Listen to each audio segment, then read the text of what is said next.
This is a story about a community that refused to be silent, about a family that stood in the wreckage of the worst thing that can happen to a parent and chose documentation over despair and legal action over resignation.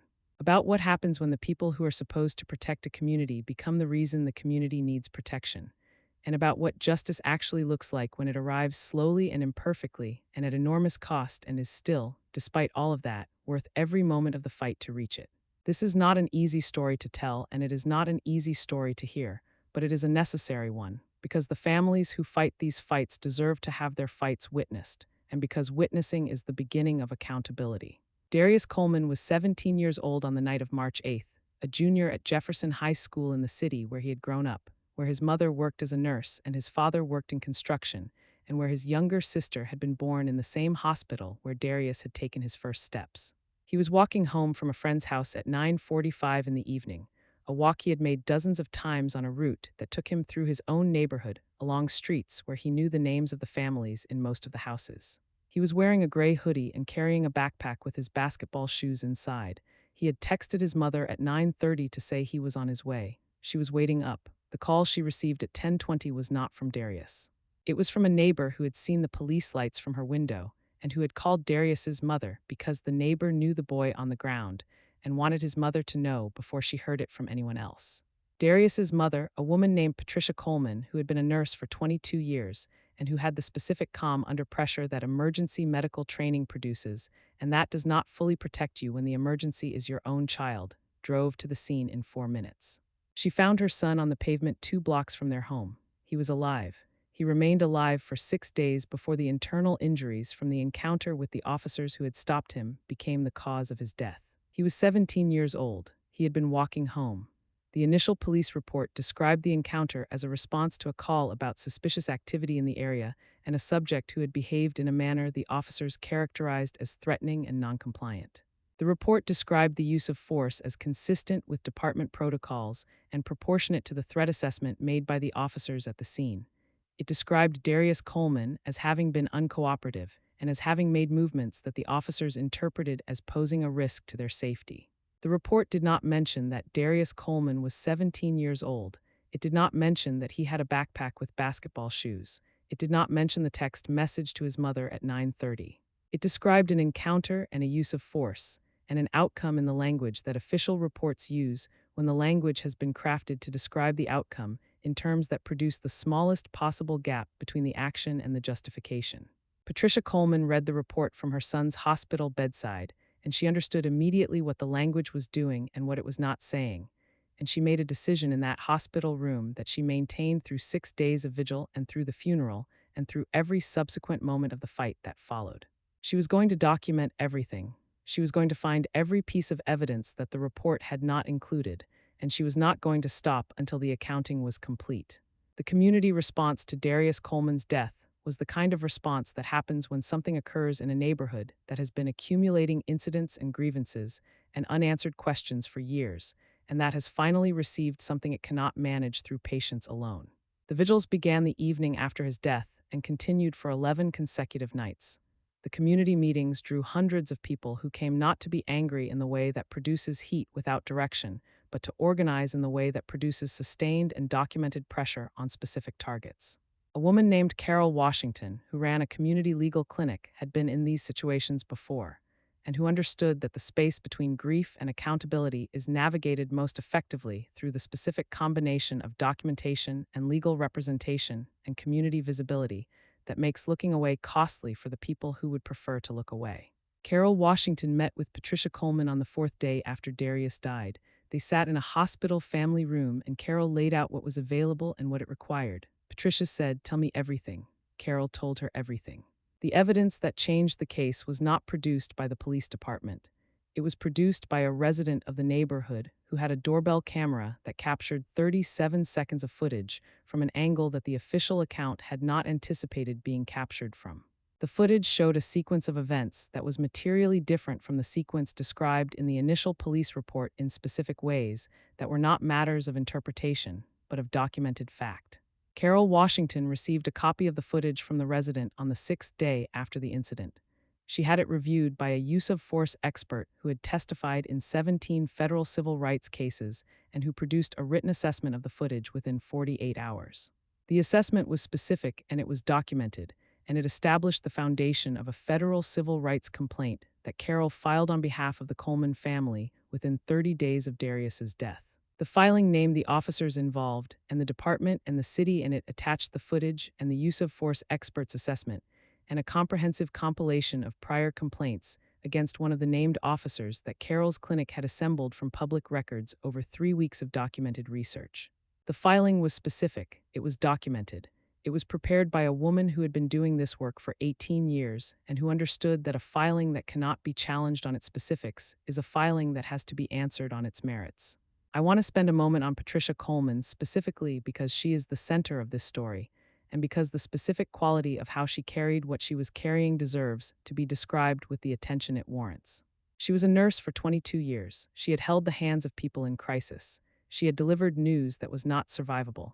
She had maintained the specific professional composure that emergency medicine requires, and that does not leave you when you go home, but that you learn to carry alongside everything else you carry. She applied that composure to the fight for her son's accountability with the same discipline she brought to her work. She attended every legal proceeding. She read every document. She learned the specific language of federal civil rights law at a level that Carol Washington told me later was remarkable for someone without legal training. She spoke at community meetings with the precision of a woman who understood that her words were evidence of a kind, and that evidence needs to be accurate to be useful. She did not perform her grief. She worked through it. She did not wait for the system to produce accountability. She built the case for accountability alongside Carol and the attorneys Carol brought in from a civil rights firm with federal litigation experience, and she was present and informed and specific at every step. She was a mother who had lost her son, and she was a woman who had decided that the loss was going to mean something, and that the meaning was going to be produced through documentation and law, and the sustained refusal to allow the language of the initial report to be the final word. The federal civil rights complaint triggered a review by the Department of Justice's Civil Rights Division, which was a review that Carol Washington had specifically sought and had structured the filing to invite. Federal civil rights investigations move slowly, and the slowness is one of the things that makes them difficult to sustain momentum around because the community's energy and attention, and the media's coverage all operate on a faster timeline than federal investigations, and the gap between the timeline of the investigation and the timeline of the community's need for visible progress is one of the places where accountability can lose its footing.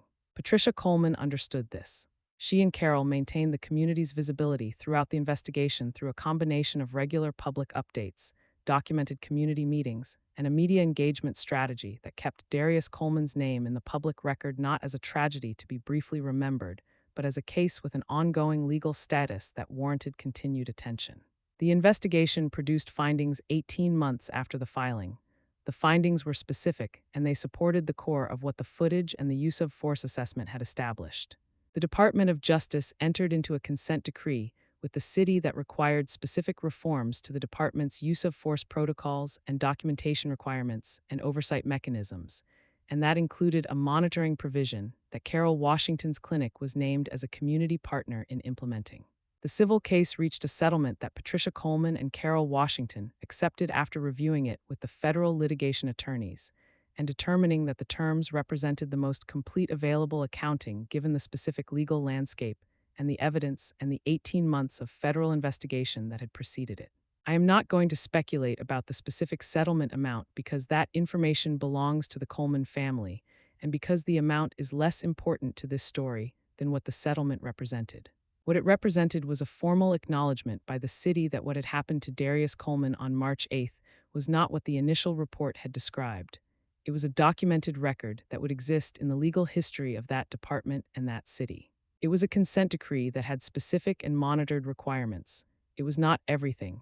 It was not the criminal accountability that the footage and the expert assessment had seemed to justify and that the criminal process had not produced.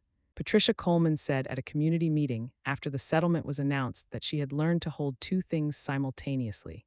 She said, "I hold that my son deserved more than what the criminal process gave us. And I hold that what we built through the civil process and the federal investigation and 18 months of this community's refusal to look away is real and documented and will be there after I am gone. Both of those things are true at the same time. Alongside the legal proceedings, the community built something that Carol Washington described as the most important long-term outcome of the entire process. A documentation network that trained residents in the specific practices of incident documentation, how to preserve and store footage, how to file formal complaints in a manner that created durable records, how to engage with oversight bodies and media and legal resources in ways that were specific and effective. The network was formalized into a community organization that operated from a storefront on the same street where Darius Coleman had been walking home. It was staffed by 2 paid coordinators and a rotating group of trained volunteers, and it had, in the 2 years since its establishment, assisted 43 families in the neighborhood with documentation and legal referrals related to police encounters. Carol Washington said at the opening of the storefront, "The most powerful thing we can do for the next Darius is make sure that when it happens again, and it will happen again, the community is already organized and already trained and already documenting." Because the footage from that doorbell camera changed this case, we cannot rely on luck. We have to build the infrastructure. Patricia Coleman wants people to know specific things about her son, and I want to tell them because the legal fight and the community organizing and the federal investigation are the framework of this story, but Darius Coleman is the center of it, and the center deserves to be described with the specific attention that a 17-year-old boy who is walking home with basketball shoes in his backpack deserves. He was good at school in the way that good at school looks when it is genuine interest rather than performance. He liked history and could talk about it with the enthusiasm of someone who understood that the past is not finished. He had been playing basketball since he was 7 and had a particular quality on the court that his coach described as seeing the whole floor, meaning he understood the positions of everyone around him and made decisions based on the full picture rather than the nearest option. He had a specific laugh that his mother described as the thing she misses most, a laugh that arrived without warning, and that was louder than you expected from a boy his size, and that changed the quality of whatever room it arrived in. He had texted his mother at 9:30 to say he was on his way home. She was waiting up. She's still waiting in the specific way that parents who have lost children continue waiting in the part of themselves that does not fully receive the permanence of the loss. She waits and she works and she documents, and she refuses to allow the initial report's language to be the final word about who her son was and what his life meant. His life meant everything. His loss means that we do not stop. This is the story of Darius Coleman and the family and community that refused to let his death be managed into silence. It is a story about a doorbell camera and a use of force expert, and a community legal clinic and 18 months of sustained pressure and a consent decree, and a documentation network in a storefront on the street where a 17-year-old boy was walking home. It is a story about Patricia Coleman, who sat at her son's hospital bedside and read an initial report and made a decision that she maintained through everything that followed. It is a story about Carol Washington and the specific work of translating grief into documentation and documentation into accountability. And it is a story about what the word justice actually means when you have to build it yourself from the available materials in the available time with the available resources, and when building it is the only alternative to silence. Patricia Coleman said at the community meeting, "I hold both things at once." That is what this story asks of everyone who hears it. Hold both things at once. Hold the grief and the work. Hold the incomplete accounting and the refusal to stop. Hold Darius Coleman, 17 years old, basketball shoes in his backpack, text sent at 9:30, walking home. Hold all of it and do not look away. If this story reached something in you, leave a comment. Share it with someone who needs to hear it. Subscribe if you have not already.